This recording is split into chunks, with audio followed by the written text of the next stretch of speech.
इस वीडियो से हम सीखेंगे 5 अंकों तक की संख्याओं के सांख्यिक नाम, स्थानीय मान और प्रसारित रूप।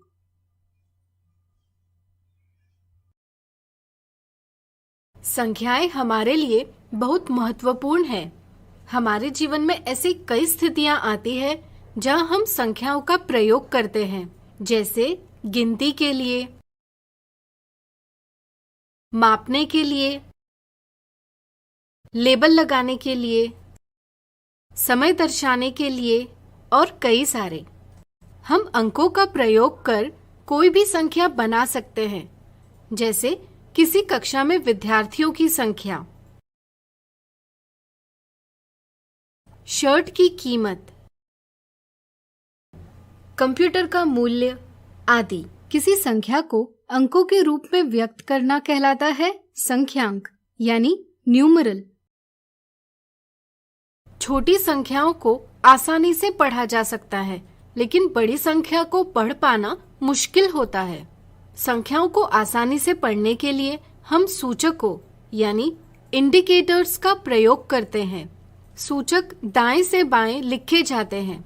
कुछ सूचक है इकाई यानी वंस, दहाई यानी टेंस, 100 यानी हंड्रेड्स, हजारों यानी थाउजेंड्स, 10,000 यानी 10,000s, जिन्हें व्यक्त किया जाता है बड़ी लिपि के अक्षर O, T, H, TH और TTH से।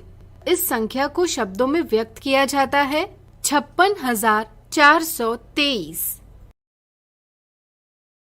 जब भी संख्यांकों को लिखा जाता है, साधारणतः इनको बिना सूचकों के लिखा जाता है। ऐसे में बड़ी संख्याओं को पढ़ने और लिखने में कठिनाई उत्पन्न होती है। इस कठिनाई को आसान बनाने के लिए अल्पविराम यानी कॉमा सहायता प्रदान करते हैं। अल्पविराम का प्रयोग हजारों को प्रदर्शित यानी मार्क करने के लिए किया जाता है। इसके लिए अल्पविराम दाएं से तीसरे अंक के बाद लगाया जाता है। अब इस संख्या को देखें।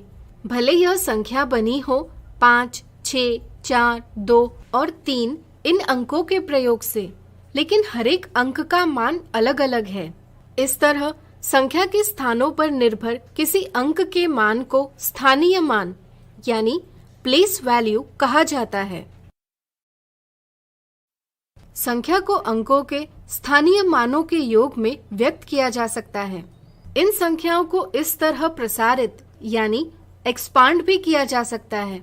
इसे संख्या का प्रसारित रूप यानी एक्सपांडेड फॉर्म कहा जाता है। इस तरह से हमने इसके प्रत्येक अंक का मूल्य दिखाने के लिए संख्या का प्रसारण किया है। इस रूप से यह पता किया जा सकता है कि इस संख्या में 5 10,000 के समूह हैं, 6,000 के समूह है, 4 100 के समूह है और 2 10 के समूह है और 3 इकाइयां हैं। कई सारे चिन्हों और संख्याओं को देख यहाँ कौन सी संक्रिया पहले करें, यह उलझन जरूर उत्पन्न होती है। इसे दूर करने के लिए कोष्ठकों का प्रयोग एक महत्वपूर्ण साधन है। यहाँ गुणन की संक्रिया पहले की जानी चाहिए। यह समझने के लिए हम गुणन की संक्रिया को कोष्ठकों में व्यक्त करेंगे। आज हमने सीखा 5 अंकों तक की संख्याओं के सांख्यिक नाम, स्थानीय मान और प्रसारित रूप।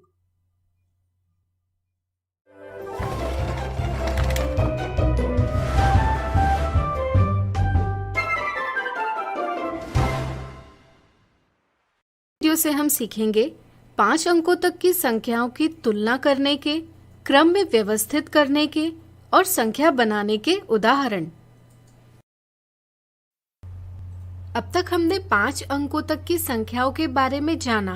अब आइए इनसे जुड़े कुछ उदाहरणों का हल ढूंढें।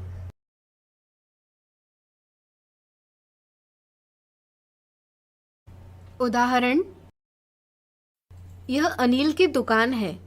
यहाँ मिठाइयों के कुछ डिब्बे हैं जिन्हें अनिल को किसी क्रम में व्यवस्थित यानी अरेंज करना है, लेकिन वह उलझन में है। इन्हें व्यवस्थित कैसे करें?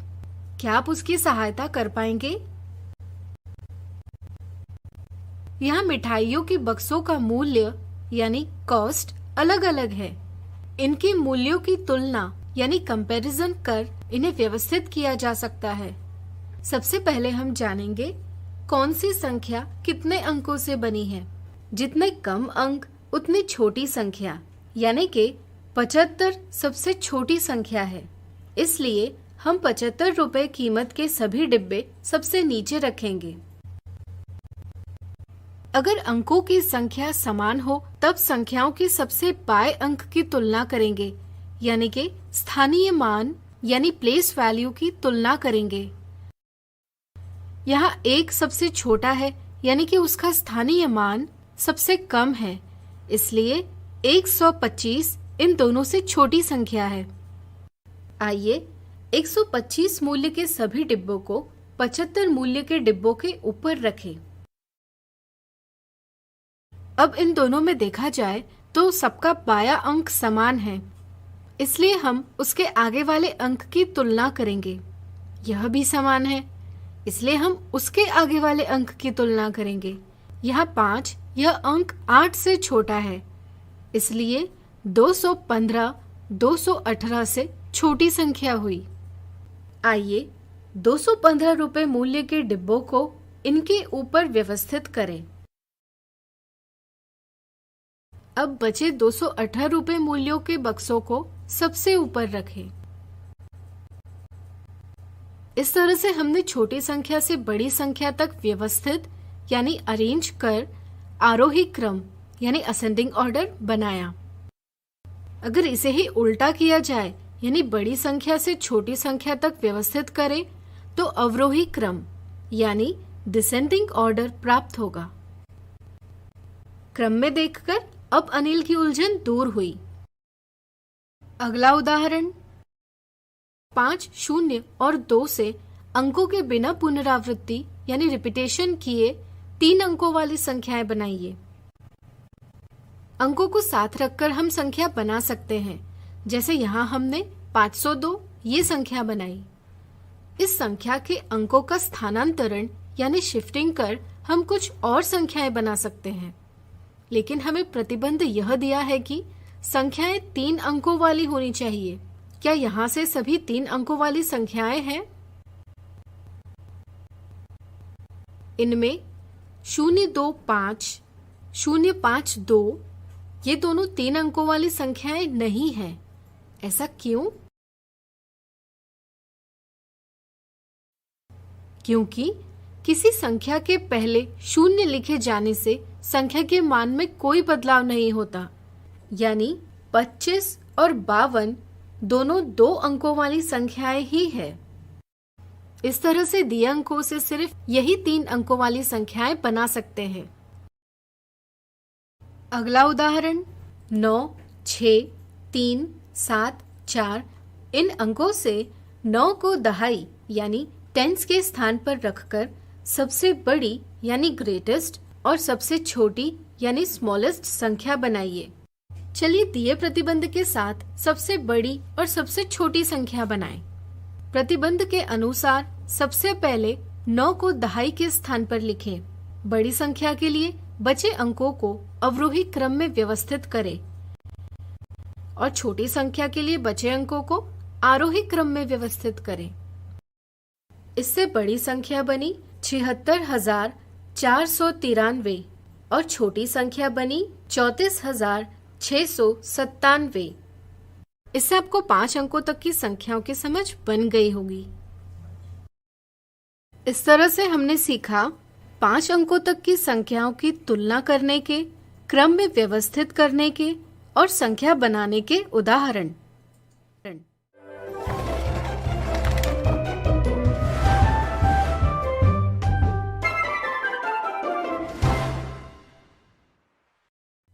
आज हम देखेंगे 5 अंकों तक की संख्याओं से संबंधित मिथ्या धारणाएं। अब तक हमने 5 अंकों तक की संख्याओं के बारे में जाना। अब बात करेंगे इनसे जुड़ी कुछ मिथ्या धारणाओं के बारे में। मिथ्या धारणा 1, दी गई इस संख्या का प्रसारित रूप क्या होगा? प्रसारित रूप क्या होता है, इस समझ में उलझन के चलते संख्या का 8 धन 6 धन 6 धन 1 धन 8 ऐसे गलत प्रसारण किया जाता है। अगर इसे ऐसे लिखे तो इसका मान होगा 29, जो कि गलत है। कई बार संख्या को प्रसारित करने का मतलब संख्या के अंत में शून्य जोड़ना ऐसा भी समझा जाता है। इसी तरह कभी कभी प्रसारित रूप का मतलब संख्या को अक्षरों में लिखना समझकर 86,618 यह जवाब दिया जाता है। सही समझ से ऑप्शन 4 सही है। इस मिथ्या धारणा को दूर करने के लिए यह समझना जरूरी है कि इस संख्या में 8 10,000 है, 6,000 है, 6 100 है, 1 10 है और 8 इकाइयां हैं। मिथ्या धारणा 2, यदि 35,214 और 42,302 में 2 इस अंक की तुलना करे तो निम्न कथन में से कौन सा कथन सही है? सांख्यिक मान को न समझने के कारण 100 के स्थान के 2 को इकाई के स्थान के 2 के बराबर समझा जाता है। यह गलत समझ है। कभी कभी यह पता होता है कि इन दोनों संख्याओं में 2 अलग अलग है, लेकिन इसके पीछे का कारण नहीं पता होता। सही समझ यह है कि इन दोनों संख्याओं में 2 के सांख्यिक मान अलग अलग है, इसलिए इन दोनों में 2 अलग है। मिथ्या धारणा 3, 2, 3, 5 और 0 से बनाई सबसे छोटी 4 अंकों वाली संख्या कौन सी है? 0 जब संख्या के पहले लिखा जाता है तो संख्या के मान में कोई बदलाव नहीं होता, इसलिए 0, 2, 3, 5 यह संख्या 235 ही है, जो कि 3 अंकों वाली संख्या है। कई बार बिना समझे 4 अंक देखकर और सबसे छोटा 0 होने के कारण ऑप्शन 1 जवाब दिया जाता है। यह गलत समझ है। 4 अंकों वाली सबसे छोटी संख्या लिखने के लिए 2, 3, 5 को तो आरोही क्रम में लिखा जाता है, लेकिन 0 को कहाँ लिखे यह न समझने के कारण 0 को 5 के बाद लिखा जाता है। इससे ऑप्शन दूसरा यह गलत जवाब प्राप्त होता है। सही समझ यह है कि 0 से संख्या की शुरुआत नहीं की जा सकती, इसलिए इसे सबसे छोटी शून्यतर संख्या के बाद लिखा जाना चाहिए। इस समझ से सही जवाब प्राप्त होता है 2035। तो आज हमने देखा 5 अंकों तक की संख्याओं से संबंधित मिथ्या धारणाएं। इस तरह से अब आपकी 5 अंकों वाली संख्याओं से जुड़ी मिथ्या धारणाएं दूर हुई होगी।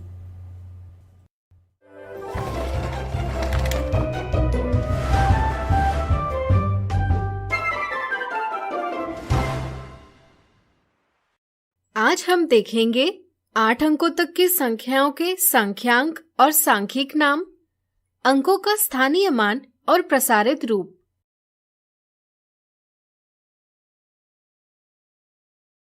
सात और 8 अंक वाली बड़ी संख्याएं हमें कई जगहों पर उपयोगी सिद्ध होती है, जैसे किसी शहर की जनसंख्या व्यक्त करने के लिए या किसी देश का कुल भूभाग व्यक्त करने के लिए या फिर बैंकों से लेन देन का व्यवहार व्यक्त करने के लिए इत्यादि।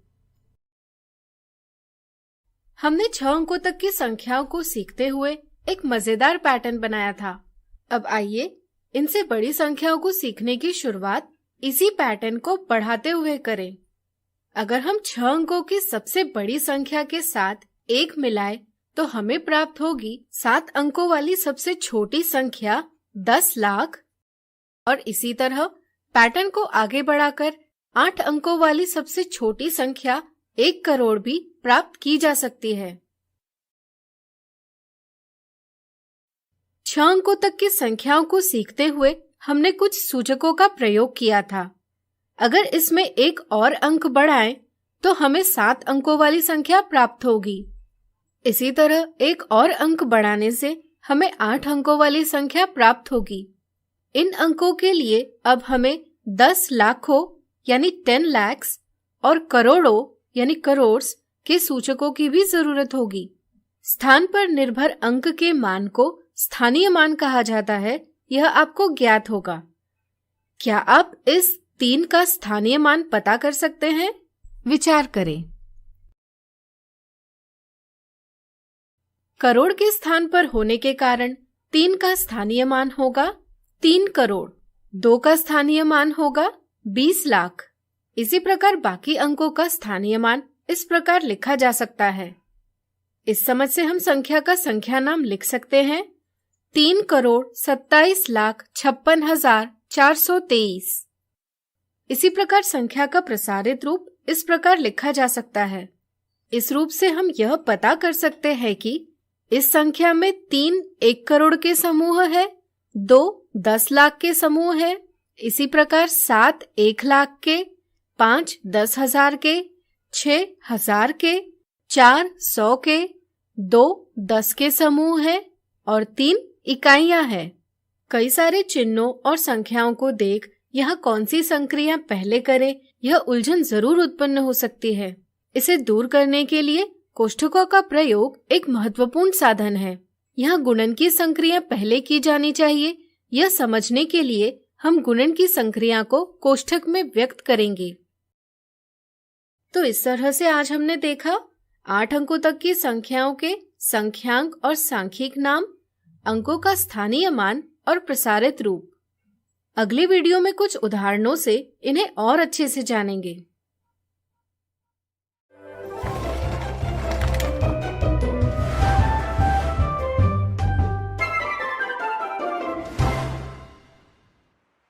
देखेंगे इकाइयों का परिवर्तन के उदाहरण, 8 अंकों तक की संख्याओं पर संक्रियाएं और संख्या पद्धतियों के उदाहरण।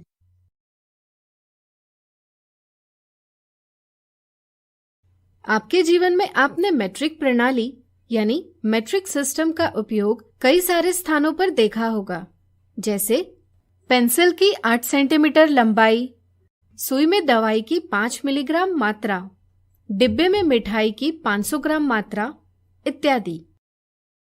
कई स्थितियों में हमें इकाइयों के परिवर्तन की जरूरत होती है। इसके लिए सारणी में व्यक्त किए दूरी यानी डिस्टेंस, भार यानी वेट और आयतन यानी वॉल्यूम की इकाइयों यानी यूनिट्स का परिवर्तन ज्ञात होना चाहिए। वीडियो रोककर आप इन परिवर्तनों को समझ सकते हैं। आइए अब इनसे जुड़े कुछ उदाहरण देखें। रोहन 2 रेखाखंडों का मापन कर रहा है। एक की लंबाई 30 सेंटीमीटर और दूसरे की 500 मिलीमीटर है। इनकी कुल लंबाई कितनी होगी? जैसा कि आप देख सकते हैं, दिए हुए प्रश्न में दोनों रेखाखंडों की इकाइयां यानी यूनिट्स अलग है। कुल लंबाई पता करने के लिए जरूरी है कि इन इकाइयों को समान करें। 1 सेंटीमीटर होता है 10 मिलीमीटर। 30 सेंटीमीटर बराबर 30 गुना 10 मिलीमीटर होते हैं, यानी कि 300 मिलीमीटर। इकाइयां समान होने पर अब हम रेखाखंडों के नापों को जोड़ सकते हैं। इससे हमें रेखाखंडों की कुल लंबाई प्राप्त होगी 800 मिलीमीटर। इसी हल का अगर हमें सेंटीमीटर में परिवर्तन करना होगा तो क्या करेंगे? 10 मिलीमीटर बराबर 1 सेंटीमीटर होता है, इसलिए 800 मिलीमीटर के 800 बटे 10 सेंटीमीटर होंगे, यानी कि 80 सेंटीमीटर।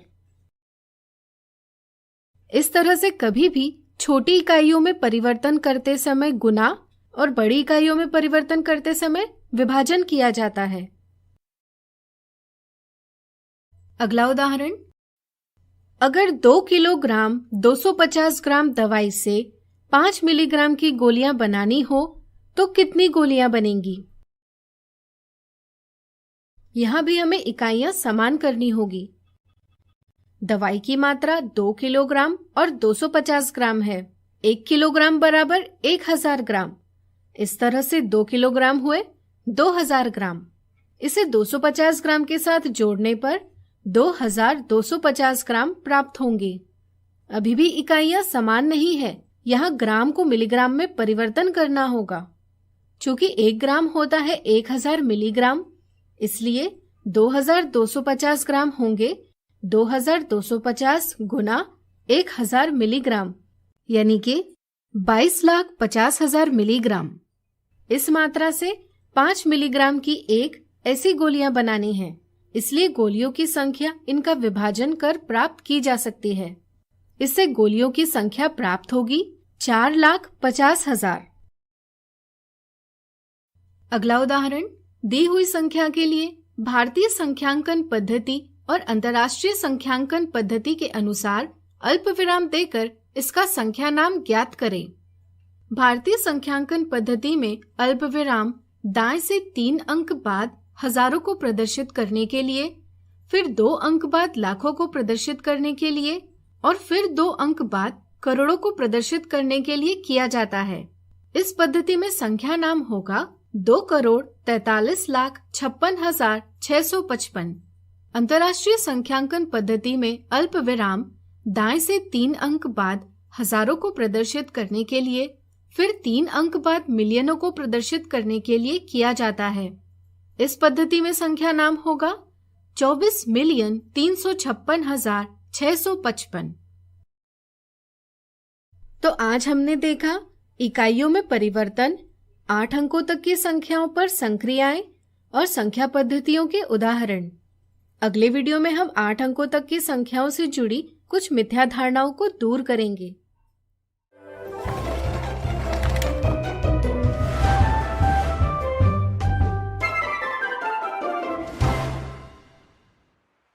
आज हम देखेंगे 8 अंकों तक की संख्याओं से संबंधित मिथ्या धारणाएं और साधारण गलतियां।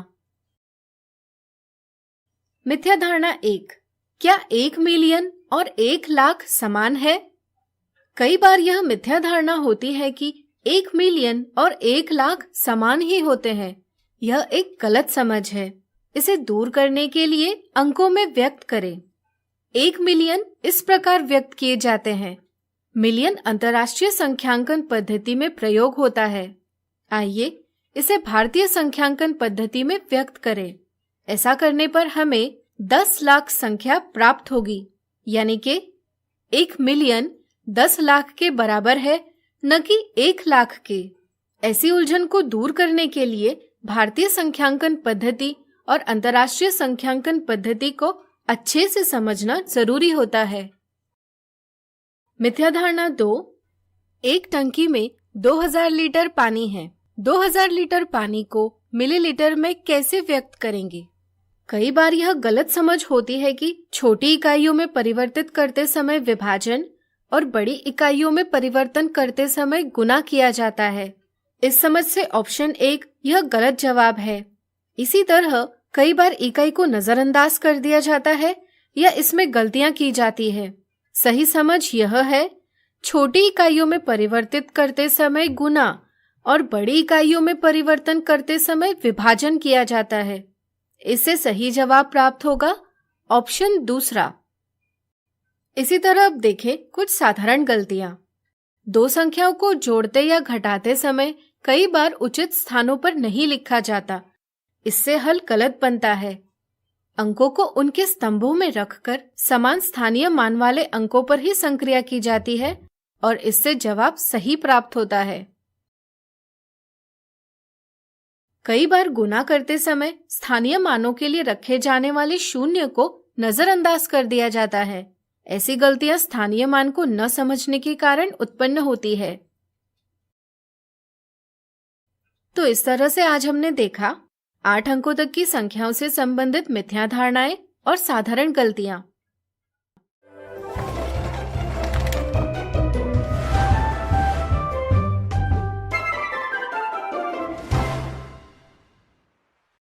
आज हम सीखेंगे आकलन यानी एस्टिमेशन और सन्निकटन यानी अप्रोक्सीमेशन। कई स्थितियों में हम चीजों की गिनती कर संख्या पता करते हैं। इसी तरह कई स्थितियों में हम किसी नियम के समझ से संख्या पता करते हैं। वे सभी संख्याएं जो गणना करके या किसी नियम के आधार पर पता की जा सकती है, पूर्णतया सटीक संख्याएं यानी एग्जैक्ट नंबर्स होती है। कई स्थितियों में हमें ठीक संख्या नहीं पता होती। ऐसे समय हम एक मोटा अनुमान यानी रफ एस्टिमेट लगाते हैं, जैसे आने वाले मेहमानों की संख्या, खेत की बुआई के लिए आवश्यक बीज, बुआई के लिए लगने वाला समय इत्यादि। किसी संख्या का मोटा या कच्चा अनुमान यानी रफ गेस कहलाता है आकलन यानी एस्टिमेशन। क्या परीक्षा में कितने अंक प्राप्त होंगे इसका अनुमान भी आकलन ही है? सोचिए सोचिए। बिल्कुल सही सोचा आपने। सोचने पर आप ये जरूर समझ गए होंगे कि परीक्षा में कितने अंक प्राप्त होंगे इसका अनुमान भी आकलन यानी एस्टिमेशन ही है। इसी तरह व्यवहारिक जीवन में हम कई बार संख्या से मिलती जुलती आसान संख्या का प्रयोग करते हैं। जैसे भले ही आप घर पर 9:03 पर आए हो, लेकिन किसी को बताने के लिए 9 ही बताते हो। किसी गांव और शहर में दूरी भले ही 2 किलोमीटर 115 मीटर हो, लेकिन बताते समय 2 किलोमीटर ही बताते हो।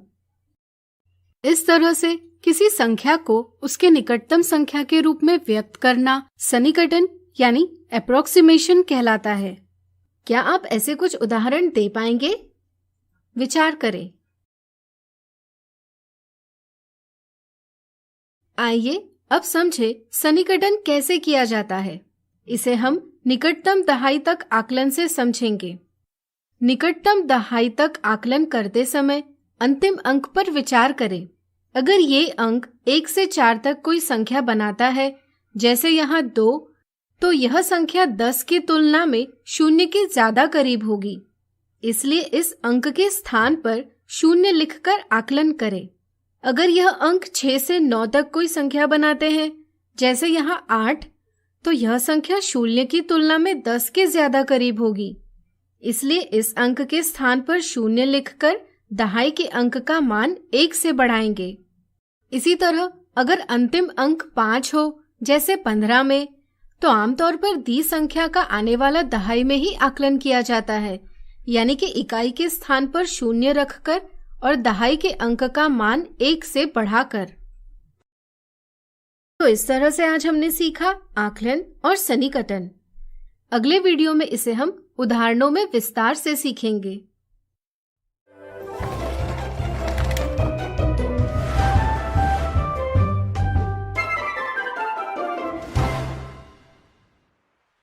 आज हम देखेंगे संख्याओं के निकटतम दहाई, सैकड़े और हजार तक सन्निकटन यानी अप्रोक्सीमेशन के उदाहरण और संक्रिया और उनके परिणामों के आकलन यानी एस्टिमेशन के उदाहरण।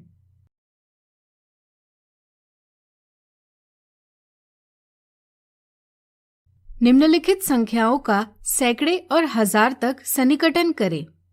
निकटतम सैकड़े तक सन्निकटन करते समय अंतिम 2 अंकों पर विचार करें। अगर ये अंक 1 से 49 तक कोई संख्या बनाते हैं, तो यह संख्या 100 की तुलना में 0 के ज्यादा करीब होगी। इसलिए इनके स्थान पर 0 लिखकर सन्निकटन करें। इसी तरह निकटतम 1000 तक सन्निकटन करते समय अंतिम 3 अंकों पर विचार करें। 1 से 499 तक संख्या बनती होगी, तो इनकी जगह 0 लिखें, और 500 से 999 तक संख्या बनती होगी, तो इनके स्थान पर 0 रखकर 1000 का अंक 1 से बढ़ाएं। अगला उदाहरण, रमन को अपने शिक्षक के लिए एक उपहार खरीदना है। उपहार का मूल्य है 215 रुपए। उसके पास 164 रुपए है। अगर उसके पापा उसे 57 रुपए देते हैं, तो क्या उसके पास उपहार खरीदने के लिए पर्याप्त धनराशि हो जाएगी? आकलन से पता कीजिए। रमन के पैसों को पापा के दिए पैसों के साथ मिलाकर हल 221 प्राप्त किया जा सकता है, और इसकी तुलना उपहार के मूल्य के साथ कर धनराशि पर्याप्त है या नहीं पता किया जा सकता है। लेकिन ऐसा करने की यहाँ जरूरत नहीं। एक कच्चे या रफ अनुमान से समय भी बचता है और तुलना करने का काम भी हो जाता है। इसलिए हम परिणाम का निकटतम मान प्राप्त करेंगे। जब भी योग या व्यवकलन की संक्रिया हो, तब दोनों संख्याओं में सबसे छोटी संख्या ज्ञात करें। यहाँ 57 छोटी संख्या है। फिर उस संख्या का सबसे बड़ा स्थान ज्ञात करें। 57 में सबसे बड़ा दहाई का स्थान है। फिर दोनों संख्याओं को इस स्थान तक सन्निकटन कर उन पर संक्रिया करें। 164 का दहाई तक सन्निकटन 160 है और 57 का 60। इनका योग 220 है, जो 215 से ज्यादा है। इसलिए उसके पास पर्याप्त धनराशि हो जाएगी। सही हल के पास होने के कारण यह आकलन अर्थपूर्ण भी है और इसमें परिशुद्धता यानी एक्यूरेसी की मात्रा भी अधिक है। क्या यह सैकड़े या हजार तक भी आकलन करके काम हो सकता था? विचार करें। नहीं, सैकड़े या हजार के आकलन में परिशुद्धता कम प्राप्त होगी। अगला उदाहरण, निम्नलिखित संक्रिया का आकलन कीजिए। 53 गुना 287।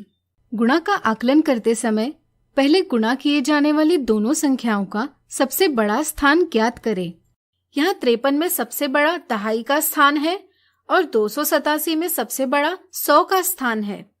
फिर संबंधित संख्याओं को उनके बड़े स्थानों तक सन्निकटित करें। 53 को दहाई तक सन्निकटित कर 50 यह संख्या प्राप्त होगी और 287 को 100 तक सन्निकटित कर 300 यह संख्या प्राप्त होगी। फिर सन्निकटित संख्याओं का गुना करें। इससे अनुमानित हल प्राप्त होगा 15,000, जो कि अर्थपूर्ण भी है और इसमें परिशुद्धता की मात्रा भी अधिक है। आज हमने देखा संख्याओं के निकटतम दहाई, सैकड़े और हजार तक सन्निकटन यानी अप्रोक्सीमेशन के उदाहरण और संक्रिया और उनके परिणामों के आकलन यानी एस्टिमेशन के उदाहरण। अगले वीडियो में हम आकलन से संबंधित मिथ्या धारणाओं को दूर करेंगे।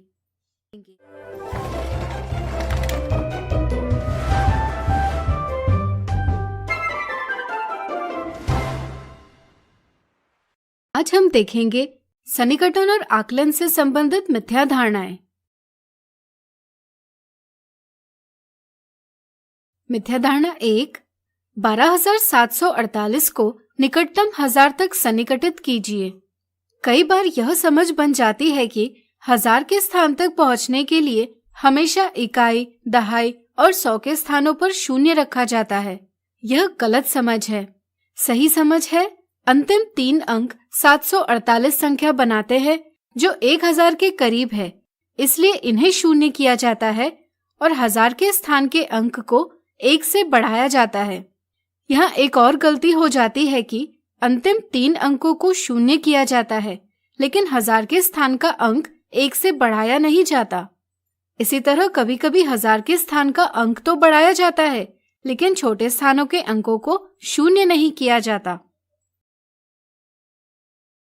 मिथ्या धारणा 2, 1487 को निकटतम 1000 तक सन्निकटित करें। कई बार यह समझ बन जाती है कि हल प्राप्त करने के लिए पहले निकटतम दहाई में सन्निकटन करें, फिर सैकड़े में, फिर 1000 में सन्निकटित करें। यह गलत समझ है। सही समझ है अगर अंतिम 3 अंक 1 से 499 तक की संख्या बनाते हो तो इन्हें शून्य किया जाता है। इस समझ से 1487 में अंतिम 3 अंक संख्या 487 बनाते हैं जो शून्य के करीब है, इसलिए इनके स्थानों पर शून्य लिखकर सही जवाब प्राप्त किया जा सकता है 1000। मिथ्या धारणा 3, 81 का निकटतम दहाई तक सन्निकटन क्या होगा? कई बार यह ज्ञात होता है कि इकाई का अंक 5 या इससे ऊपर हो तो दहाई तक सन्निकटन करते समय बाएं तरफ के अंक को 1 से बढ़ाया जाता है।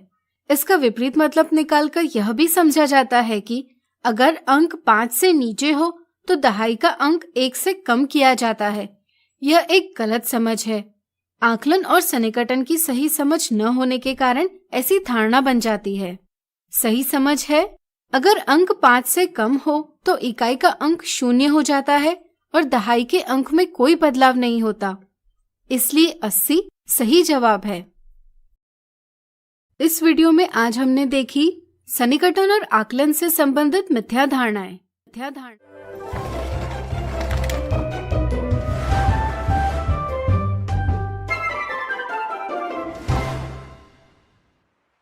इस वीडियो से हम सीखेंगे रोमन संख्याएं, उनके उपयोग और उनको लिखने के नियम।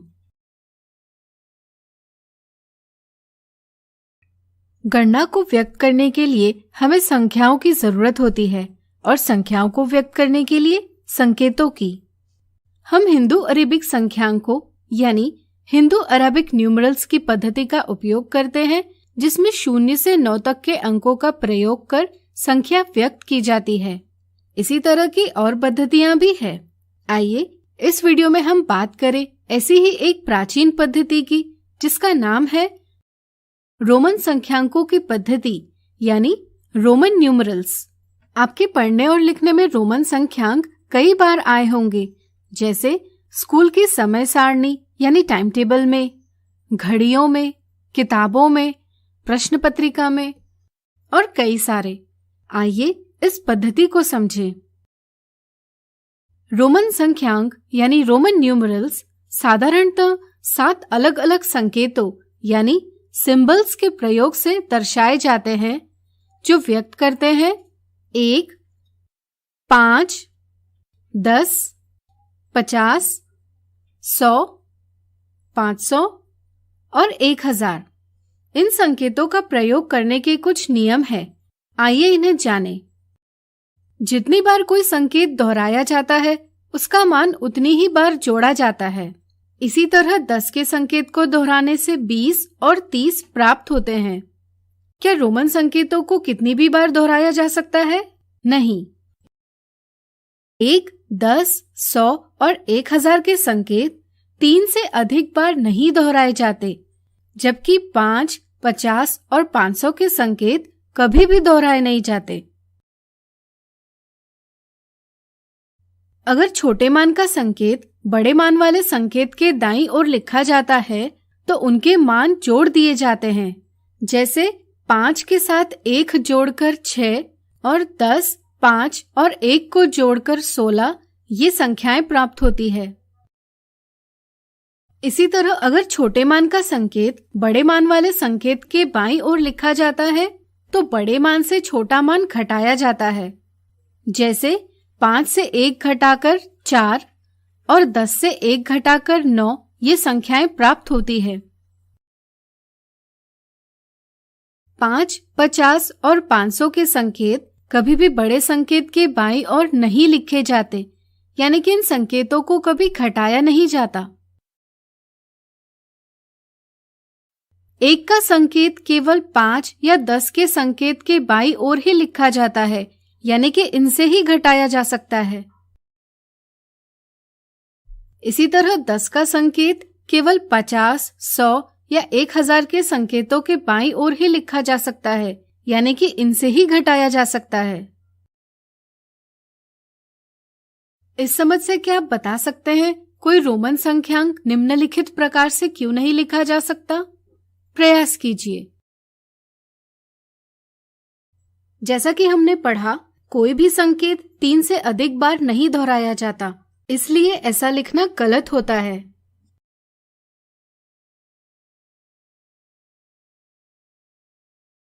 तो इस वीडियो से हमने सीखा रोमन संख्याएं, उनके उपयोग और उनको लिखने के नियम।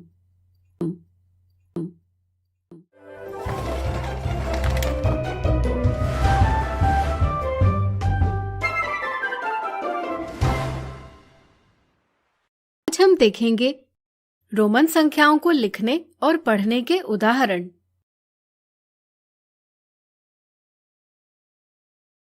जतिन छुट्टी में दिए होमवर्क पर काम कर रहा था।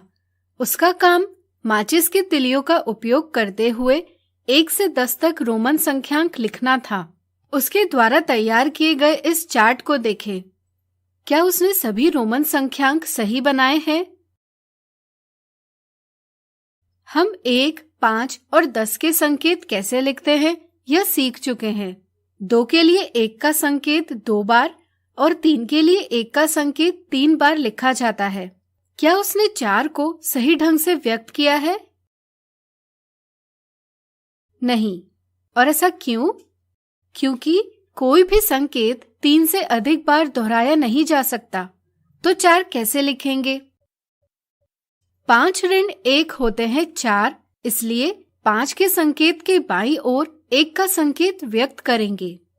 ठीक इसी तरह 6 यह संख्या 5 से 1 अधिक है, इसलिए 1 का संकेत 5 के संकेत के दाईं ओर लिखकर व्यक्त करेंगे।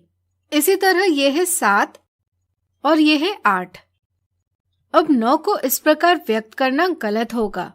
सही तरीका है 10 से 1 घटाना, इससे यह रोमन संख्यांक प्राप्त होता है। अगला उदाहरण, एक प्रश्नोत्तरी प्रतियोगिता में एक शिक्षक ने अपने छात्रों को दी गई संख्यांकों के लिए रोमन संख्यांक लिखने को कहा। क्या आप कोशिश कर सकते हैं? चलिए 14 को रोमन पद्धति में व्यक्त करें।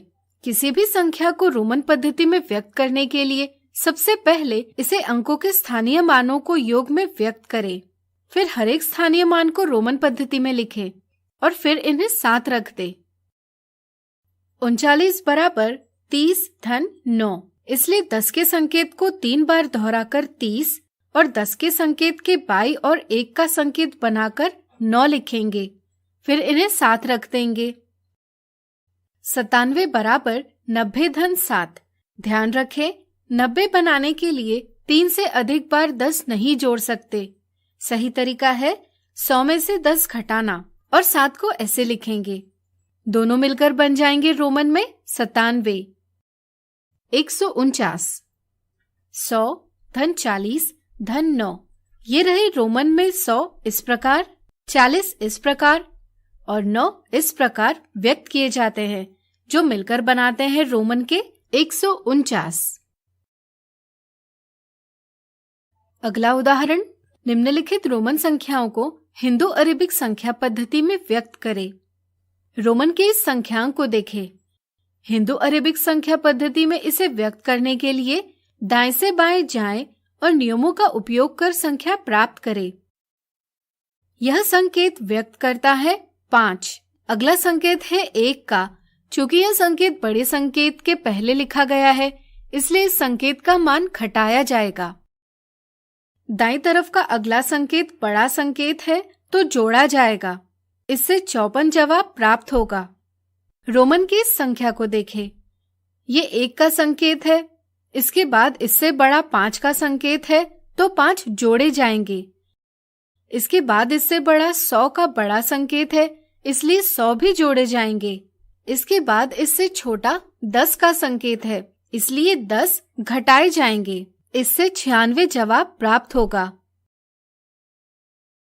आज हमने देखा रोमन संख्याओं को लिखने और पढ़ने के उदाहरण। अगले वीडियो में हम रोमन संख्याओं से जुड़ी कुछ मिथ्या धारणाओं को दूर करेंगे।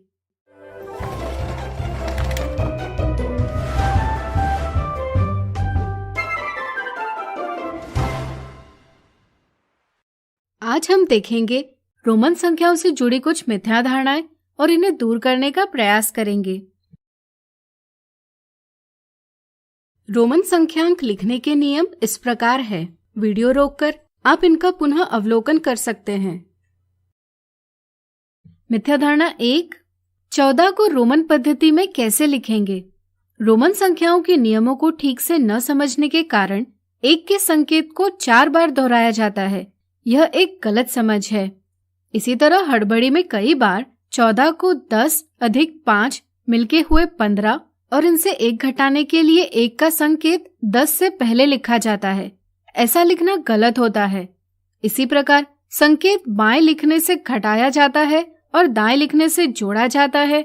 इस समझ में उलझन के कारण 1 का संकेत 5 के संकेत के दाईं ओर लिखा जाता है। यह भी गलत है। सही समझ है 14 यानी 10 धन 4, 10 और 4 के संकेतों का प्रयोग कर इस प्रकार सही जवाब पाया जाता है। मिथ्या धारणा 2, रोमन पद्धति में 99 को कैसे लिखेंगे? 99 बराबर 100 ऋण 1 समझकर कई बार इसको रोमन पद्धति में इस गलत तरीके से व्यक्त किया जाता है।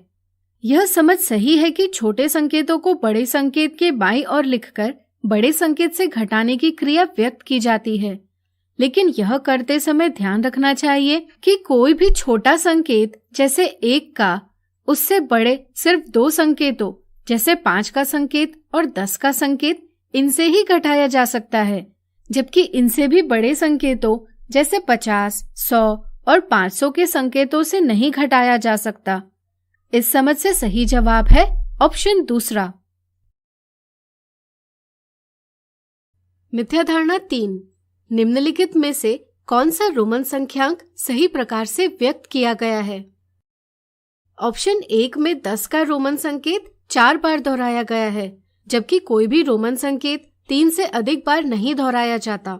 यह जानकारी न होने के कारण ऑप्शन 1 को सही मान लिया जाता है, जबकि यह एक गलत जवाब है। इसी तरह 5, 50 और 500 के संकेत कभी भी दोहराए नहीं जाते। यह पता न होने के कारण ऑप्शन 2 सही मान लिया जाता है। यह भी एक गलत जवाब है।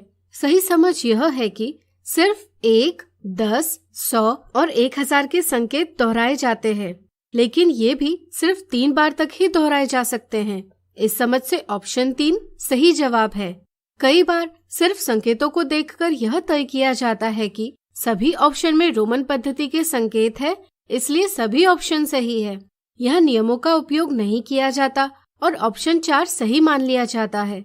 यह भी गलत जवाब है। इस वीडियो में आज हमने देखी रोमन संख्याओं से जुड़ी कुछ मिथ्या धारणाएं और इन्हें दूर किया।